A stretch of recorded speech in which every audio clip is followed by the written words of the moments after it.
मुंबई के मलाड पश्चिम मनपा व उत्तर विभाग कार्यालय पर मनसे चारकों विधानसभा अध्यक्ष दिनेश साल्वी के मार्गदर्शन में मनसे के कार्यकर्ताओं ने मोर्चा निकालकर विरोध प्रदर्शन किया।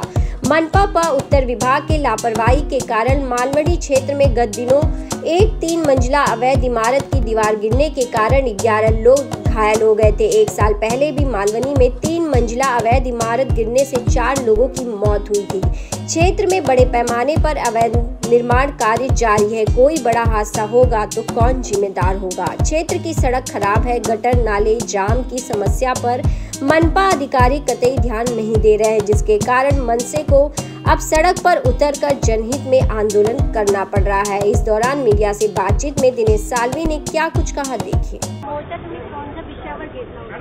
असं आहे की मालाड विधानसभा आणि चारकोप विधानसभा यांच्या माध्यमातून आज मालाड पी उत्तर विभागामधले इकडचे जे स्थानिक लोकांचे जे विषय होते, आपण पाहिला असे वारंवार 2 मजली 3 मजली अनधिकृत स्ट्रक्चर कोसळून जीवितहानी होत आहे, तरी सुद्धा स्ट्रक्चर मोठ्या प्रमाणात बनत चाललेले आहेत। याची तक्रार आमच्या महाराष्ट्र मनसेचे आमचे पदाधिकारी करतात, परंतु तरीही कारवाई होत नाही आहे। या ठिकाणी फेरीवाला विषय आहे, खड्ड्यांचा विषय, गणपती आले तरी रस्त्यावरचे खड्डे बुजवले जात नाहीत, हे वेगवेगळे विषय होते। याच्यावरती आज आम्ही चर्चा केलेली आहे, त्यांना वेळ दिलेला आहे।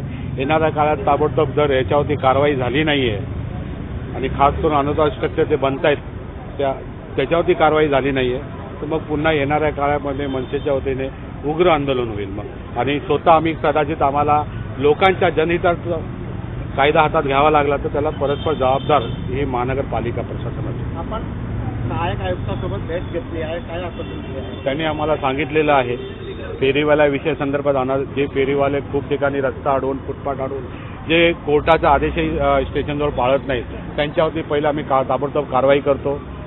गणपती येत आहेत त्यामुळे खड्डे जेवढे विषय आहेत ते ताबडतोब आम्ही बुजवायला सुरू करतो आहे।